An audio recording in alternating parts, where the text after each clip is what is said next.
you're thinking outside the box. You're making business plays, always coming up with the ideas. Like the NFT idea, that's cool. Get people fucking, thinking about NFTs and shit. That's super dope. It makes sense for my brand as well. And also, I feel like people are kind of, when people hear NFT, I think they have a bad connotation they associate with it, because you see a lot of like scams on social media that are involving NFTs. Really? You see some, but in reality, there's a lot of utility that can be used with NFTs. Like the blockchain technology can be utilized to create, like for my business, create more engagement with customers. So I think, and it also buying the restaurant in Bitcoin kind of like, it makes sense to kind of go this route, I guess. But yeah, man. So that's the first one we're doing. We're doing another one in March. We're doing like a bracket. It's 32 toppings. It's like a pizza, like a bracket is, right? Like for sports, like playoff bracket. Mm-hmm. Yeah. We're doing 32 toppings, and we're having people vote on it through Facebook and Instagram. And if you vote in it, you'll get one of the NFTs too, and it'll allow you to get a free breadsticks with the purchase of any large pizza containing the winning topping of the bracket. So, I mean, I think stuff like this is kind of, creative. Thank you very much. Yeah. It's creative, and I don't know, trying to kind of brand myself in a way that expresses me, and also promotes my business in a way that makes it memorable. I gotta do some shit out of the box, dude. Like, I can't be ordinary, because I expect ordinary results, you know what I mean? So, who's doing your NFT art? I designed it. Oh, for real? Okay. It's not like 3-dimensional. It's just like it's a PNG, but it's a record. I can show you. It's a record, and it'll spin one time, and then it'll stop, and then it'll spin again. It just spins. I got it to spin at exactly 33 RPM too. I'm a vinyl collector. Okay. I love music, so that's part of my brand. Is like I have a jukebox in my restaurant and stuff like that. So you have a jukebox? It's a cheap one. It's not like a crazy one. You go and press a button, and the fucking record pops on and it starts playing. It's just one that like plays music and has cool lights on it. I'm not a big budget like that yet, but yeah, I want to have a nice ass jukebox. Yeah, you know what I mean. That'd be dope, but we're not there yet. So. One thing, if you want to eat that, I can talk for a second, give you to like eat, process that. Are you ready for another beer? A beer, yeah. Yeah, I can open it for you too. Okay. Oh, these are twist off. Oh, they are? Yeah, hell yeah, easy. Thank you. Okay, so this is actually really interesting. There is some crazy, like, it's so ironic because like I knew you coming on tonight, we had to talk about you purchasing your restaurant in Bitcoin and a little crypto talk, and now you're saying all this shit about NFTs. Today, like 4 or 5 hours ago, we're chilling in my living room. The homie I went hot tubbing with and my roommate Liv, the one you did not meet.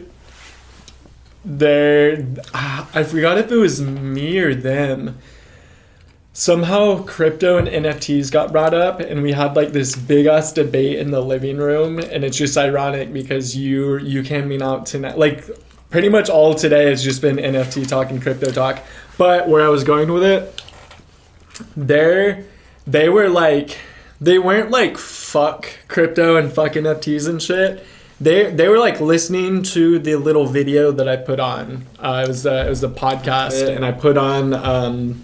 Do you know who Gary Vee is? Yeah. Okay, so he's like big on the crypto train. He's made like $100 million off like NFTs and shit. Mm-hmm. And then they just weren't on board to like, they listened to it and they were open-minded, open ears, but they just didn't see like Liv almost was just like, fuck the point of this. Like, I don't even want to have $1 million because I feel like I would go like corrupt with it. And like, she just doesn't even like, she's not a big money fan where like I'm very money driven. Like I want to be rich to have like like I want to have property and like be able to do whatever the fuck I want to do, whenever the fuck I want to do.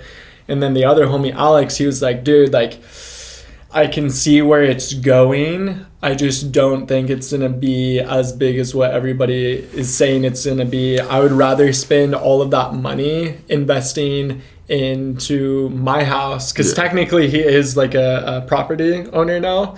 He would rather spend the thousands of dollars like, he's like, fuck the NFT game. I'd rather spend my thousands on building up my house, making it like better, doing upgrades, yada, yada, yada. And it's like, yeah, that's dope. Do that too. It's just the thing is with the crypto and the metaverse and all that shit, there's going to be things happening that's just going to like just be like a big snowball effect. Yeah. And like, I was like, dude, like, if you have the money, you can invest hundreds, if not thousands, into cryptocurrency, and then that's going to make money on itself. So, like, you're not even lifting a finger. You're just, like, if you put $1,000 into Bitcoin, like, you're going to make money off that shit because it's just going to keep going eventually up. You will, definitely.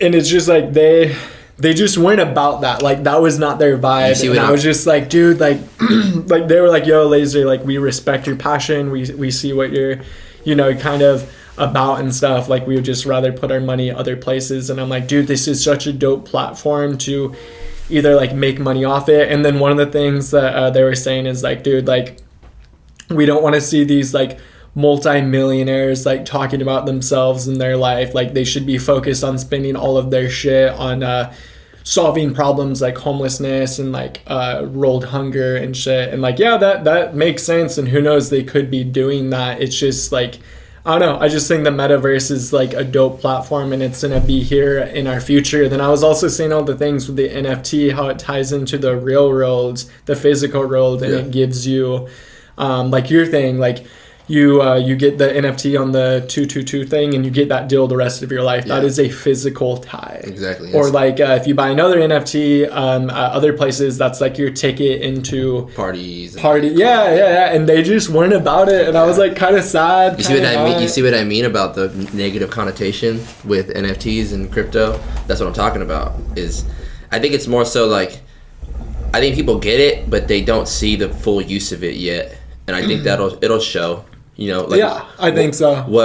I think what I'm doing is a prime example of a good use of. I mean, the NFT's free because, like, you know, I don't know if you know about how minting NFTs work, but when you do it on the Ethereum blockchain, you have the mainnet, and then you have like this, like, I don't know exactly what it's called, I can't remember, but it's like basically like a side road of the mainnet, and you can mint for free there rather than paying to be on the mainnet. So when you mint NFTs that way, it's still an NFT, same technology, but you can't sell it. But you can use the same exact blockchain technology to have like proof of something, you know what I mean? Like, that's what the NFT technology is. So the technology is great. It's just when you kind of have early adopters of it, you see people that you have the shitty people who are trying to scam people with crypto and NFTs. And I think that's what people see on social media a lot, is people flexing, I bought this NFT for $600, now it's worth $60,000 and I sold it. Like, and it's like, there's no way you did that. But like the real utility of it is like in the future, like the whole, you know what Web3 is? Yeah, so like Web3 is the next iteration of the internet. Like, NFTs are they're a big part of that, and blockchain is Web3. The blockchain is Web3 in the metaverse. That's one and the same. So knowing that the internet's going in that direction, like, not that you'd be stupid to not invest in it now, but I think if you understand and see the scope of it, there's no reason to not invest in it at this point. And it was great having this conversation with them, because their energy towards it was complete opposite of mine. Mm-hmm. And then another thing Liv said, which was really interesting, it was actually a really good point.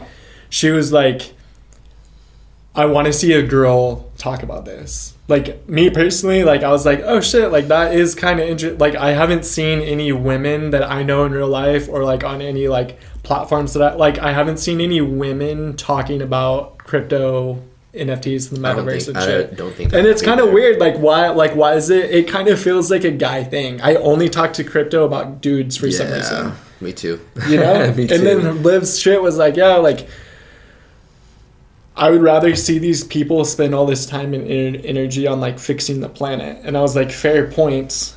Me personally, like, I just feel like if you put $100 million on my lap right now, I feel like I could start to change things and fix the planet potentially. And like, I want to get to that point. And like, I just feel like this is a dope ass platform to do that. It is. You know? It is. It's the inevitable future. If you would have told people back in the year 2000 that you're going to have that brick-ass cell phone you have now and the pagers you have, you're going to have that cell phone that's going to be with a touchscreen and it's going to run your whole fucking life, your whole social life, your whole business life, like they would be like, you're crazy. But like now you're looking at cryptocurrency, it's like, do I think the dollar's going away? No. But do I think crypto is going to be a way to decentralize, and it's kind of going to allow peer-to-peer transactions rather than peer to centralized bank to peer. You know what I mean? Like it's going to make ease of that. Dollar's not going anywhere, but knowing the actual utility behind the crypto technology and blockchain technology, it is the future. It is. And whether that happens in 2 years or 5 years or 10 years or 20 years, it's really inevitable, I think.